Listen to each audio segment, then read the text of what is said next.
মাঠ পর্যায়ে মানুষের ব্যাপক সাড়া। মানুষের মধ্যে সবচেয়ে সাড়াটা বেশি হচ্ছে এখন এই কারণে যে আমরা এমন 11টা দল মিলে ঐক্যবদ্ধ হয়েছি, যেই 11টা দল অভ্যুত্থান পরবর্তী বাংলাদেশে মানুষের উপরে জুলুম করে নাই, যেই 11টা দল চাঁদাবাজি করে নাই, মানুষকে মিথ্যা মামলা দেয় নাই, মামলা বাণিজ্য করে নাই, হয়রানি করে নাই, হয়তো উপকার করার চেষ্টা করছে কিন্তু ক্ষতি করে নাই। এই জায়গা থেকে মানুষরা আশান্বিত হচ্ছে এবং মানুষ খালি একটা কথা বলতেছে যে ভাই আমরা এখন খালি একটু হয়তো চুপচাপ আছি, কিন্তু ভোটের দিন আপনারা ওই ব্যালটের বিপ্লব দেখতে পাবেন ইনশাআল্লাহ। আমরা সকল জুলুমের আমাদের যে উত্তর, এই উত্তর আমরা ব্যালটে দিব ইনশাআল্লাহ।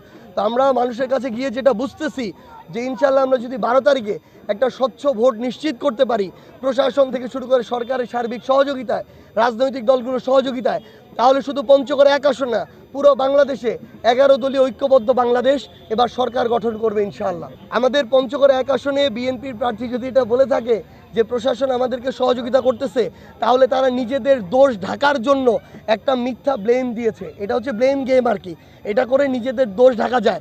পুরো পঞ্চগড় জেলায় তারা যেই মাপে ফেস্টুনগুলো লাগিয়েছে, মাপ দেওয়া হচ্ছে 1.5 ফিট বাই 2 ফিট, পুরো পঞ্চগড় জেলা তারা 5 ফিট 10 ফিট 7 ফিটের ফেস্টুন লাগিয়েছে এবং তারা প্রশাসনকে বিন্দুমাত্র তোয়াক্কা করে নাই।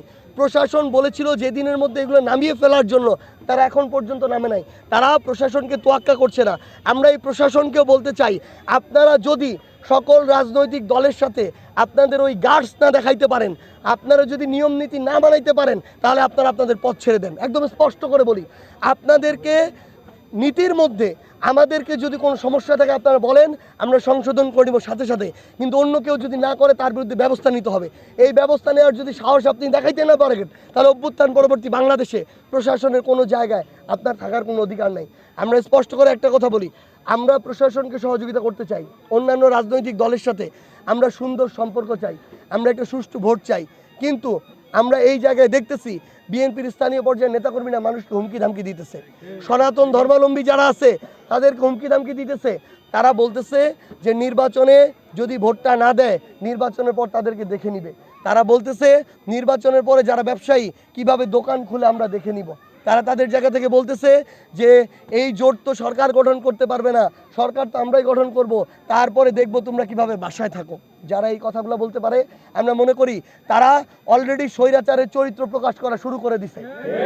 যারা এই কাজ করতেছে আমি তাদেরকে সাবধান করে এইটুকু বলতে চাই, যত দ্রুত যাদের পাখনা গজায় তত দ্রুত তাদের পাখনা ভেঙে যায়। এই জন্য আপনাদেরকে আমরা আহ্বান করব, সবাই মিলে সুন্দর করে মানুষের কাছে যাই, মানুষের কাছে ভোট চাই। মানুষ সিদ্ধান্ত নেবে কাকে ভোট দিবে, কিন্তু আপনারা যদি এগুলো করেন ভোট বাড়বে না, ভোট বরং কমবে। মানুষ এখন ওই দিনে নাই যে আপনি ধমকাবেন আর মানুষ আপনার জুলুম সহ্য করে মুখ বুজে থাকবে। ইনশাআল্লাহ আমরা আমাদের জায়গা থেকে মনে করি যে মানুষ এবার ইনসাফের পক্ষে থাকবে, জুলুমের বিরুদ্ধে থাকবে। শেখ হাসিনা ভারতে বসে বাংলাদেশের সিদ্ধান্ত নিবে ওই দিন এখন আর নাই, কিংবা বাংলাদেশের বাইরে বসেও বাংলাদেশের বাইরের অন্য কোনো দেশ, অন্য কোনো এজেন্সি বাংলাদেশের ভাগ্য নির্ধারণ করবে ওই দিন এখন আর নাই। এই তরুণ প্রজন্ম, বিপ্লবী প্রজন্ম, অভ্যুত্থানের প্রজন্ম এখনও ঘুমায় নাই, তারা জেগে আছে। যে কোনো সময় প্রয়োজন হলেই তারা মাঠে নামবে।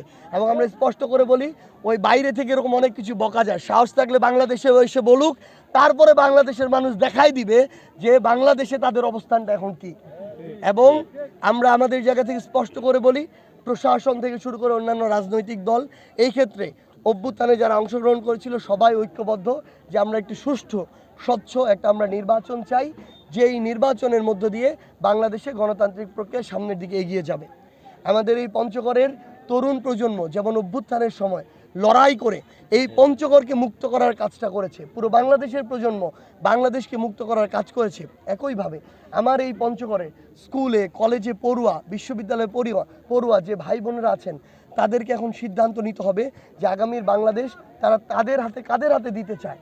যারা জুলুম করলো বিগত 1 বছর ধরে, যারা মানুষের সাথে অন্যায় করলো, চাঁদাবাজি করলো, মানুষকে মিথ্যা মামলা দিয়ে হয়রানি করলো, তাদের হাতে তুলে দিতে চায়, নাকি যারা এই জুলুম করে নাই বরং ইনসাফের পক্ষে লড়াই করে গেছে তাদের হাতে তুলে দিতে চায়।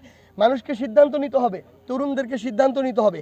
যারা বিগত 3 বার খালি কথা দিয়ে গেছে কিন্তু নির্বাচনের পর হারিকেন ধরাও খুঁজে পাওয়া যায় নাই, তাদের উপরে তারা আস্থা রাখতে চায়, নাকি যারা তাদের দুঃখে কষ্টে সবসময় পাশে ছিল তাদের উপর আস্থা রাখতে চায়। তো আমরা বিশ্বাস করি তরুণরা সাহসীদের মতো, অভ্যুত্থানের মতোই একইভাবে ইনসাফের পক্ষে থাকবে, ন্যায়ের পক্ষে থাকবে এবং ইনশাআল্লাহ আমরা একসাথে পঞ্চগড়ে শিক্ষা, চিকিৎসা, কর্মসংস্থান, শ্রমিক অধিকার, মাদকের বিরুদ্ধে আমাদের যে যুদ্ধ, সেই যুদ্ধের প্রত্যেকটা জায়গাতে আমরা তরুণদেরকে পঞ্চগড়কে একসাথে পাবো এবং ইনশাআল্লাহ আমরা কথা দিচ্ছি আমরা যদি শুধু দুইটা কাজ করতে পারি, এক, প্রশাসন থেকে শুরু করে প্রত্যেকটা জায়গায় রাজনীতিবিদদের ক্ষমতার অপব্যবহার এটা যদি আমরা বন্ধ করতে পারি, যেটা আমরা করবো ইনশাআল্লাহ।